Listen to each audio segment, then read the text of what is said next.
Abilities like Matthew's might come in very handy in our line of work. That's true. Ira agrees. As a matter of fact, he's becoming a little insecure about his job. But look at this. I got a 4-page printout this morning entitled Dependable Printed Circuitry versus Inexplicable Phenomena. Do you believe that? Always too much. Now, about your punishment. Punishment? That's right, punishment for staying on an assignment after specific orders not to. Steve, I had to prove that Colonel Decker lied about me, and you know it. Colonel Decker is now Private Decker. As far as your punishment is concerned, I'm sorry, Diana, but I'm going to have to insist.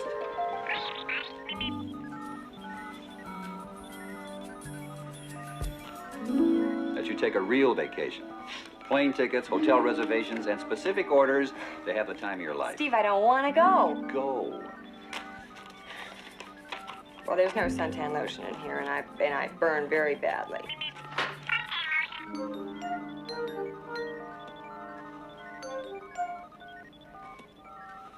I don't have anything to read.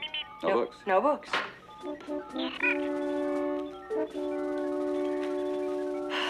No film for my camera.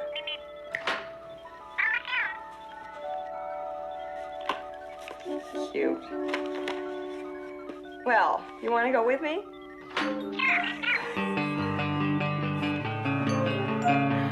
Omaha. No, not just a phrase shouted by a Super Bowl winning quarterback to change a play, or a town just west of Iowa, but a place where for over 60 years college baseball players have played on their own field of dreams.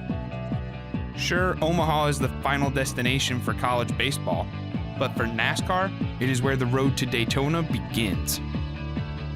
Still struggling to find the connection? Well, here it is.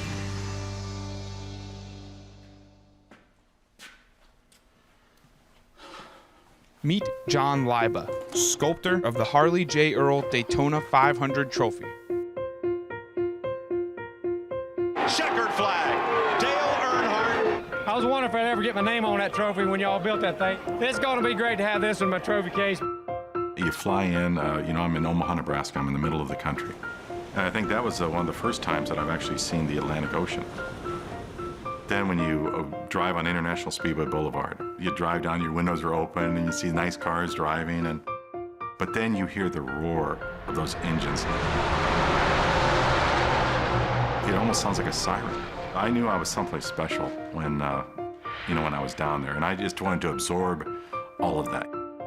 John, without a doubt, gets what Daytona means. But what some don't realize is how much he means to Daytona. John's connection with NASCAR goes beyond the Harley J. Earl Daytona 500 trophy. He also crafted statues of Bill France Jr. in the lasting image of a triumphant Dale Earnhardt, both towering above fans as they arrive at the speedway. While teams gear up for a grueling 10-race war to determine a champion, John and his team are filing, sanding, and fine-tuning each and every piece of this work of art. What I want to do is, get a solid block of bronze, a solid tube of bronze. It's this big, heavy thing, and has to be cut almost like carving a marble sculpture, like Michelangelo would do. It's not a simple process of just machining something. You can see the low spots, and once you get them with a file, then you can start with the emery cloth. And it don't show until you get it real shiny. That takes several months to get to that level. And then it has to be buffed to a mere finish. And it has to be engraved. And all these times, at any moment, something could happen. I have most of the car plated, but then other parts are sterling silver. The plates in front are sterling silver. Every single detail makes it come together as a whole. And if you leave out anything, it just doesn't look as nice.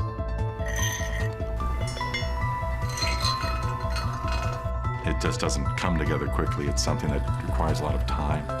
And you have to make sure you wear gloves. You don't want to scratch anything. It has to always be perfect. I think of all the work, all the months, just to get just to this phase.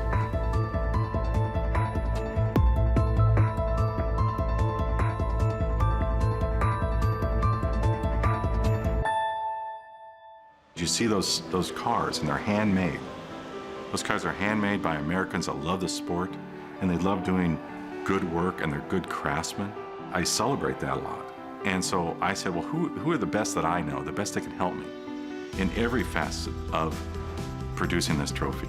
When it becomes their turn to work on this trophy, they're just tickled thinking, hey, I'm touching this thing that's going to be on national television on one of the greatest races ever. I just see people at their best. And it just seems to work together so well with what we're doing here in Omaha with the bigger picture.